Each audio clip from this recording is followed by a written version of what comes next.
இதே ஒரு 10 years before இந்த நிகழ்ச்சி நடந்த நானும் அந்த பக்கம் தான் உட்காந்துருப்பேன். வானத்துல பறக்கிறது, தண்ணியில இருக்கிறது, ரோட்ல இருக்கிறதுல மிஷினை தவிர எல்லாத்தையும் சாப்பிட்டுருக்கேன். ஆபரேஷன் தியேட்டர்ல தூக்கி போட்ட வகுத்து கிழிச்சப்பதான் தெரிஞ்சிருக்கு எல்லாமே என்ன காரணம் அப்படின்னு. அப்பண்டிஸ் வந்துச்சு, கிட்னி ஸ்டோன் வந்துச்சு. நம்ம உடம்புக்குள்ளேயே காத்து, தண்ணி, சாப்பாடு இது 3 தான் உள்ள போயிட்டு வெளியில வர்றது. இது 3 கரெக்டா உள்ள போயிட்டு வெளியில வந்துச்சுன்னா பிரச்சனையே கிடையாது. உள்ள போய் ஸ்டக் ஆகி நிக்கிற இடத்துல தான் பிரச்சனையும். இவங்க நினைக்கிறாங்க நம்ம எப்ப வேணா சாப்பிடலாம், என்ன வேணா சாப்பிடலாம் அப்படின்னு. ஒரு அறிவு உள்ள செடி கொடி தான் அது. இந்த தகவமைப்புல இந்த நிலப்பகுதியில இங்கதான் வளரணும்னா அது அங்கதான் வளரும். பிச்சாவரம் காட்டுல இருக்கிற ஒரு செடியை கொண்டு வந்து நம்ம தரையில நம்ம ஊருக்கு ஊண்டி வச்சோம்னா முளைக்காது. அதே மாதிரி இங்க இருக்க தென்னை மரத்தை கொண்டு போய் பிச்சாவரம் காட்டுல உண்ணா முளைக்காது. ஒரு அறிவு இருக்க செடியே அந்த தகவமைப்புல இருக்க உணவு தான் சாப்பிட்டு வளருது.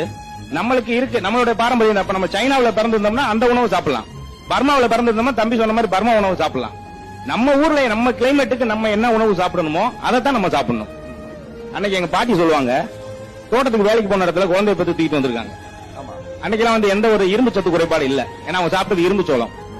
அந்த சத்து குறைபாடுகள் இருக்கக்கூடிய உணவை விட்டுட்டு அந்த சத்துக்கள் இருக்கக்கூடிய நார் சத்துக்கள் இருக்கக்கூடிய நம்ம பாரம்பரிய உணவான சாம, தெனை, குதிரவாளி, சோளம், கம்பு இந்த உணவுகளை எடுத்துக்கலாம். அரிசியும் நம்ம பாரம்பரிய உணவு தான்.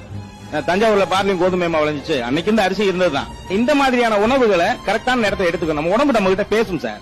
நம்மளுக்கு எப்ப பசிக்குதோ சாப்பிடணும், நம்ம உடம்புக்கு தேவைன்னா பேசும், பசிக்கும். தாகம் எடுக்குது அப்படின்னா தண்ணி தேவைப்படுறப்ப பேசும், தண்ணி குடிக்கணும். தூக்கம் வரணும் அப்படின்னா அதுவே டயர்ட் ஆக்கி காமிக்கும், தூக்கம் வர மாதிரி இருக்குடா அப்படின்னு.